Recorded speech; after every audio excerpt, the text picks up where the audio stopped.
We're live. Welcome to Hey, go ahead, Meg. welcome to Hound Talk. So we are live. It is Wednesday night at 7:30. Doing this a little bit later, per the request of some of our viewers. So it's all you. Take it away. Okay. Well, thank you all for joining in on this rainy night in Maine. We get some thunderstorms coming through, high humidity, and that about put the kibosh for the rest of the week for us here. We're going to have some hot and humid temperatures here the next couple of days, which isn't going to be too terrible because we're going to give it a break and go down to New Hampshire and see my new granddaughter, Nora. Nora May is going to be alive and well here, and she's 2 weeks old already. So we're kind of anxious to see her. And this past week, past several weeks have been kind of hectic here in North Country. We've been running and treeing some bears and having a good time doing it. We had some unforeseen and unfortunate injuries to one of the dogs in particular. That would be Sally. She had her leg dislocated, and our good vet, Mike Wing, had popped it back in place, and now it takes 6 weeks for the soft tissue to heal, and she'll be ready to go back to the woods about the beginning of our kill season, which is in the second week of September. So we're excited about that. And unfortunately, those are some of the things that happen in the Maine woods.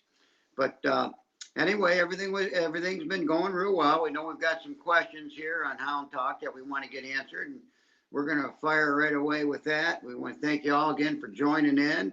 Uh, there's been some puppies in the offering here for me, and I'm contemplating that to see if that's going to work out or not. And Rangers two pups, Karle and Jiggers, are doing real well. Karle. They're started. Oh, there's Karle right now, and she just joined in the party to say hi. But she started on rabbits now. They're just a little over 4 months old, and they're starting to learn to use their noses and doing a fine job so far. I'm happy with them. She's got a high pitched chop, and I think that's the way she's going to end up. She's very conscientious, handles real well. We're happy with her so far, and Jiggers as well. And Jiggers will be going out on rabbits tomorrow morning, bright and early. So there we are. Any questions we got going on here, Sammy? Samantha, you with me? I kind of Hey, lost I'm sorry. track I of had you there myself just muted somewhere. while I was shuffling around and being noisy. So Okay, we okay. we're getting some people to join us right now, but why don't I go to our YouTube channel and see if we have any questions from some of the past videos that we have had up Okay, there. sounds like a plan. All right, so let's see what we have here. There was one question I noticed last night that came up. Oh, it was something about mange. They noticed that the bears had it really, really bad. Hold on, let me go back here. Is that a problem with you guys up here in Maine? I don't understand the question. Hold on, let me find it. So I should have wrote these down. There we go. Oh, it says great video. Have you ever dealt with mange up there? Here in Virginia, it's spreading awful. Most of the bear we've been treeing have been infected. We don't know how bad it's going to infect the population. Okay, what are they infected with? I think mange. It's like a skin No, disease. no, ours are black and shiny and glossy and healthy. Yeah. They're doing very well. I actually have a couple pictures, some really good ones that fell through the crack. I mean, these were supposed to be in some of the videos. This little guy, Yeah, good pictures. nice specimen. Yeah. All right, we're getting some people joining us. Hello, Mountain Music Mules from Virginia. Hello, Virginia Outdoors. JD Mullins. You guys have mange up in West Virginia too. He says it sucks. Oh, as far as Yeah. And the Bears have it. You mean because of the mange? The bears have the mange. Yeah. They said it's No, terrible. our bears are doing fine. Have Yeah. not seen any sign of it in any of the bear activity so far, either up close and personal or in any cameras that we might have out now. The bears look really good. Oh, wait a second. Can I just take over for 1 second? I have one comment to make. Dad.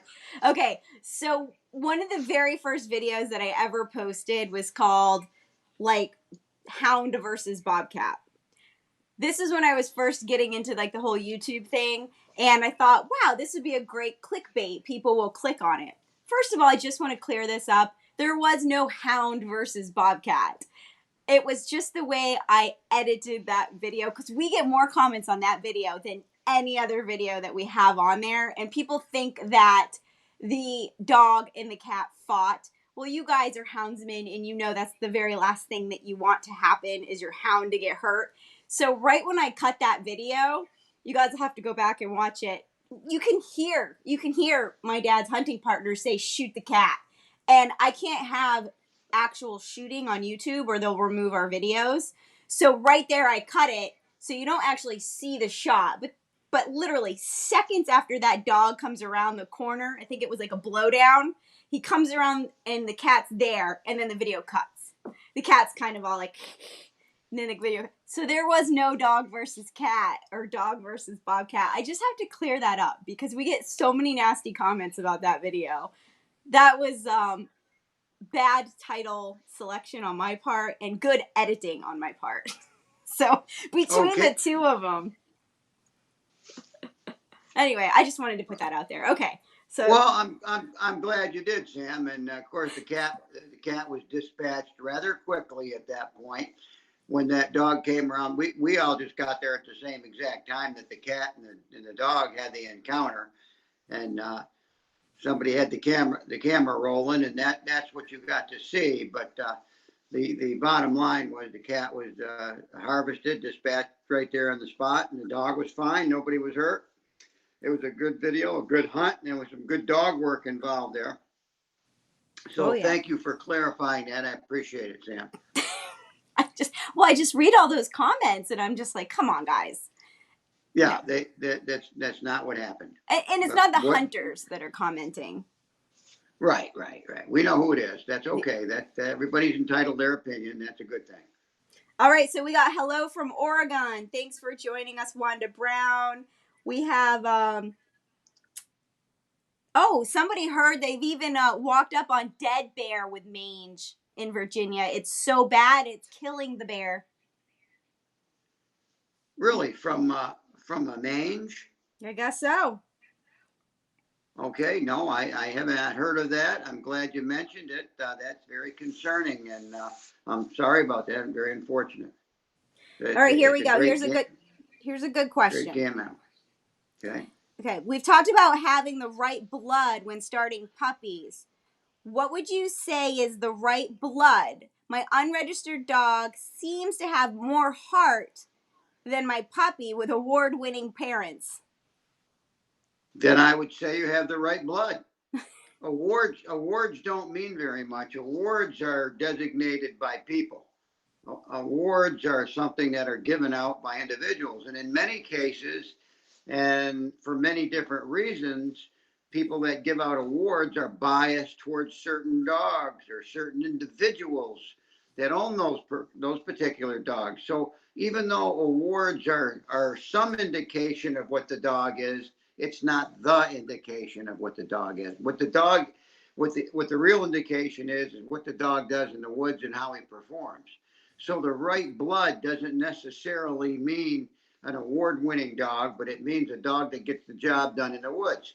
So if dogs over a period of time, over a period of generationally, are doing the job that you expect them to do, that's the right blood. Not by any designated awards that were presented to this dog or dogs by individuals, but how they perform and how they perform in the woods on the game that you're after, the game that you're pursuing, and how well they do and their ancestry does, that's the right blood. So let's be clear. It's not whether the dog is registered or whether it's a grade dog or a combination of the two. It's what those dogs do as far as performance in the woods. That's the right blood. Yeah. Now, of my pack of dogs, one is registered. The rest are not registered.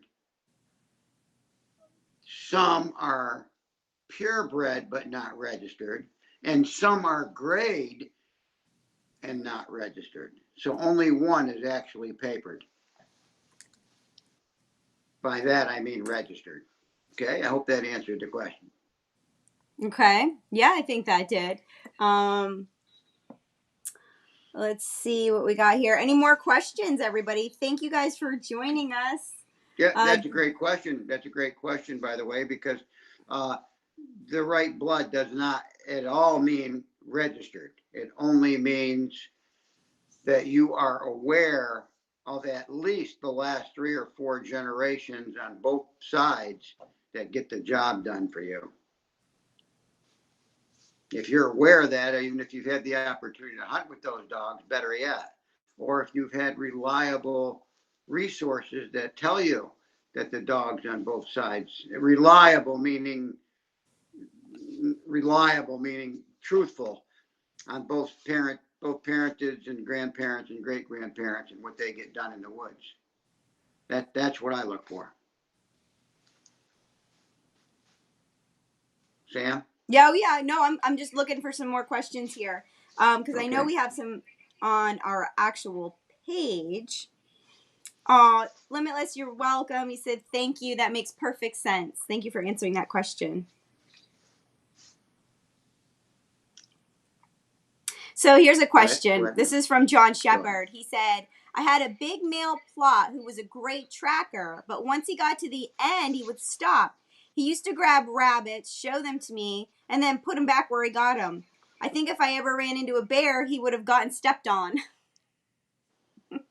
No, what do you mean? I guess I don't understand the question. When you got to the end of what?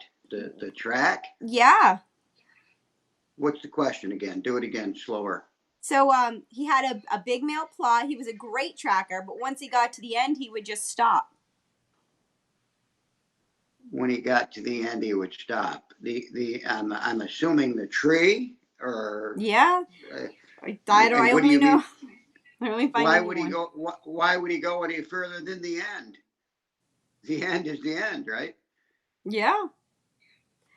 Maybe just maybe came back. I don't know. I'll have to further investigate that question, John.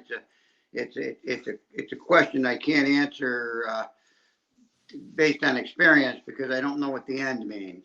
Oh, here's a good question from Clay Jones. How to set up a kennel for the first time, for a first timer? Kennel. Well, I mean, we have a video that describes the kennel that I've set up here, and you can duplicate that if you look at that YouTube video. And you may just want something very simple. I don't know how many dogs you're dealing with. It may just be dog houses and chains, or it may be some very simplistic kennel. If you look back on the YouTube video kennel building, you'll see what I've done here, and hopefully that'll help you. Yeah, that was a good little video. It was kind of an impromptu video. Ended up being really informative. It's helped a lot of people. I'm glad. That's what our goal is. Yeah. So when does bear season officially start up there? Well, dog training started July 1st for bears, so we can start training our dogs and running them now. We've been running them for all of July. So the last 6 weeks we've been actually running bears, and now I believe it's the 13th of September, that Monday, whatever it is, whether it's the 11th or 13th of September, is when the actual harvest season starts here in Maine, and that runs through the end of October. Yeah. So one of the things that we're going to be using more of is the GoPro, right? And you gotta, why don't you tell us a little bit about the remote control that you bought? Because I think they might find that interesting or helpful with their own videos. Well, I do have a remote control for the GoPro 9, which I wear on my wrist.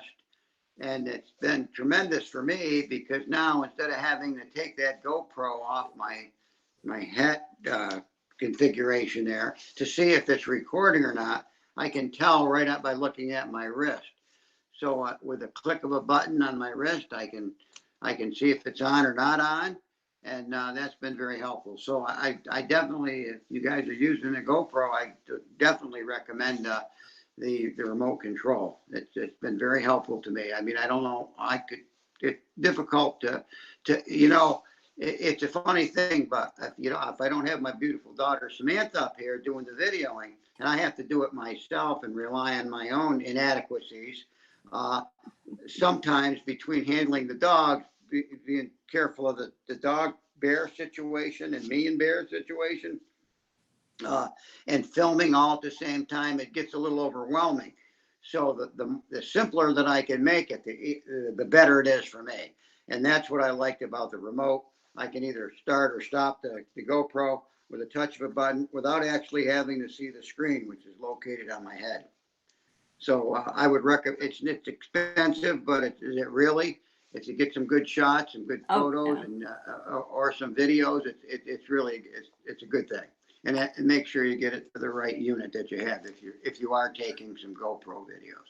Yeah, I can't wait. I think that's wonderful. All right, so we have Mike Clark just jumping in to say hello. He's actually in the truck on his way from Washington State, heading to his new home in Tennessee. He said Nice, his nice, plots are gonna be nice, in heaven. nice. They sure will be down there in those mountains. You will be in heaven.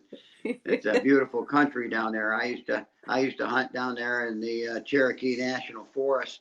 Uh, Outside of, well, it bordered the Cherokee National Forest up in those mountains, and it's great country, nice hardwood ridges, lots of bears, good people, nice place.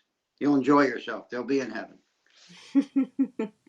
All right, Clay Jones has another question. He said, "Have you ever tried anything other than plot hounds, such as red bones, walkers, black and tans? And why do you prefer the plots?" And thank you for answering the first question in regards to the kennel setup. Okay, well, Clay, I have a Coles National Cat Hounds here now. I've got three of them now. I've got Ranger, you may have seen in some of the videos, and two of his puppies that I'm pretty proud of. But mostly I run and prefer plots, and the reason I do is that, of course, I've had plot hounds for over 50 years now, and in fact, my handle on the old CB when we used to have them was Plot Power back in the day. And plot hounds have always just done the best job for me over the years. Gravitated to them. I understand them. They understand me. They listen well. They handle well. They're cold nosed. They're hard tree dogs. They're very tenacious. They're gritty on a bear. And for me, they have all the assets necessary to hunt the game that I hunt, which is bobcats and bears. And I have had walkers. I've had English blue ticks. I've had blue ticks. I've had I have never had a black and tan, I guess. But short of that, I've had most of them, and I always seem to come back to plots for those reasons. They work for me. That's all. Not to say that the other breeds don't have their own advantages, and they do. And it's what you like and what you have an opportunity to hunt with and enjoy. I've had some great walkers over the years. I just gravitate to plots. That's my answer. Here's a good question. So, your Garmin tracking collars, how long do you run them before you replace them with new ones? Well, that's very interesting. This here is an this is an Alpha. This is a 200. This is the newest and the best and the brightest of Garmin, and it took a little getting used to, but I really like it. It's got some tremendous advantages over the 100. Uh, And as far as collars, as long as they're functioning properly, I don't replace them. There's no time limit on the functionality of the collars. I've had collar nightmares this week. Okay, I've been losing communications on one collar. I changed, even though the antenna looked perfectly new. I changed the antenna, put a different antenna on the collar, and it worked just fine. And I haven't had a problem with it since. Another collar lost GPS signal. That's a whole different beast. What happened is the bear bit through the seam of the T15 collar and separated the antenna that goes from the GPS reception unit down to the collar itself, caused it to no longer function. So that's gone back for repairs or replacement. And when that happens, obviously I replace them. So there's no time limit. As long as they're working properly, I keep using them. And when they take a dump, I replace them immediately. Yeah. I hope that answered your question. Yeah, I think that was a good answer. So you don't have to replace the collars. You can get the new system and use the old collars, right? Is that what you're saying? You can get a 200 for your handheld as a receiver, but you can still use the T5s or the T15 collars. You don't have to, because you go to the 200 doesn't mean you have to replace all your collars. You can still use the same existing collars, the same units. Yeah. Nice. And have you recently upgraded your antenna, right? Your long range antenna? Yes, I use Wade extended range, Wade's extended range triple mag, and I have put it through some tests even today that were unbelievable. I mean, and they performed without fail the best of any antenna, both on my radio, the triple mag for my radio, my 2-meter band, and for my alpha system, flawlessly. And I recommend if you need or are going to run in the woods and you're going to run it all, I recommend that triple mag. It will not come off. It's a promise. You can't make it come off. and with the spring loaded antenna, you don't have to worry about breaking it or losing mast. I do use Loctite on all my fittings, on all my antennas, just in case, so that they don't loosen up and come off, get lost in the woods. But short of that, the triple mag is an excellent piece of equipment. I recommend it, both for your radio and for your alpha system. Let's see. And Wade's service is second to none. If you need replacement parts, he's got them. He'll get them to you immediately. He'll work with you on the phone, send him a text message or give him a phone call. Unbelievable. Yeah, that's important. And let's see here. And what's even more important, he's a hunter, so he understands that you need this thing now. You need it yesterday. You don't need it in 2 weeks. Don't call me and tell me there's parts coming in. He'll be on the ball right now to help you. Yes, that's awesome. And we do have a video, and I think I have like his link in the description to his website as well on our YouTube channel. So does anybody else have any more questions? I see there's got quite a few viewers here. We have more videos coming out. I got a little backed up, so we're going to still be in like the month of July. But those will be coming out this week. And we're going to try to have a Brett Vaughn on as one of our guests. I spoke with him today. Born 100 years too soon? Yeah? Too late? Born 100 years too late. Too late. So yeah, we're gonna have Brett on here soon. That will be a really fun live. And we actually had one of our viewers reach out that wants to interview my dad. So we're gonna be setting that up. He is where is he out of? Scandinavia? He's in Sweden. He's in Sweden delivering a plot hound puppy. So when he gets not Sweden, Maine, Sweden the country. Right. So that'll be really fun to talk to an international hunter. He has a really fun page. He actually takes sled dogs out to hunt. That's hardcore, huh, Dad? That's hardcore. But he was born in Maine, so you guys will have that connection. Hello from down east Maine. Hello, Jeremy.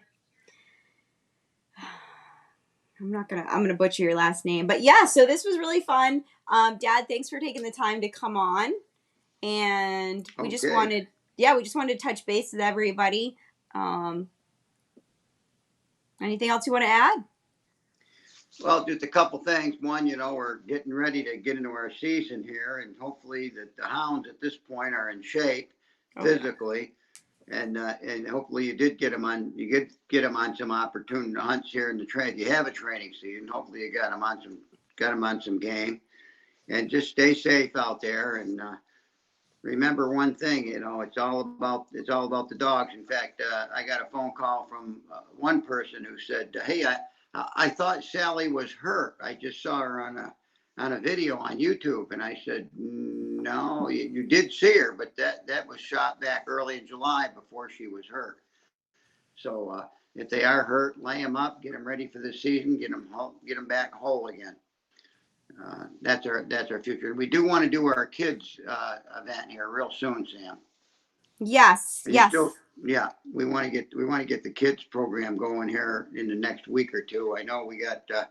See, what happens in Maine is that after the 26th or 7th of July, or excuse me, of August, we're in a holding pattern until 2 weeks after our bait season starts. So it gives us almost 3 weeks of not running bears. We can run other game, coyotes, rabbits, and so forth, but we can't run bears until after the bait hunters have had their 2 weeks, which is fine.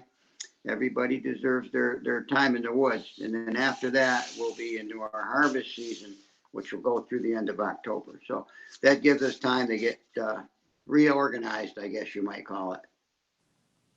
Yeah, definitely. All right. We have any other questions that we can answer, Sam, or anybody else in there that needs to? No, we have a hello from Alabama from James McKinley. Hey, Alabama. That's it. That's it for tonight. Okay, so tomorrow morning at bright and early, we'll be out with those puppies, and we'll have them back out on rabbits, getting them used to using that nose, and getting them ready for December 1st, which is the beginning of our cat season. And hopefully by that time they'll be able to handle a track in good shape, and away we go. So we want to thank you all for tuning in to Hound Talk, and please subscribe to the channel if you haven't already. Any feedback that you can give us is much appreciated. Any questions, or you can leave in comments at the end of this. This will be on this live broadcast will be on YouTube. We love the questions. We love the participation, and hopefully we come up with some answers collectively here that help our fellow houndsmen, which is what this is all about. I mean, let's just help each other. If a question comes up, whether it's about equipment, or hounds, or anything in the woods, let's talk about it and see if we can get some answers. I want to thank you all for tuning in. Have a great weekend. I have one more question. I'll be down. Go ahead, Sam. All right. So if you could run your dogs in any other state of your choice, which state would it be? On what? Which state, and I guess which game? Which Well, if it was Bobcats, it would be Maine. No, you got to leave the state. You have to leave the state. I think it would be New York. I knew you were going to say that.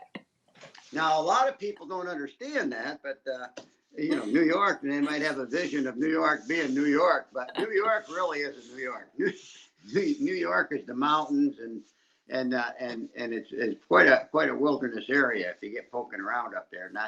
Not to mention any individual places specifically, but New York is a great state to.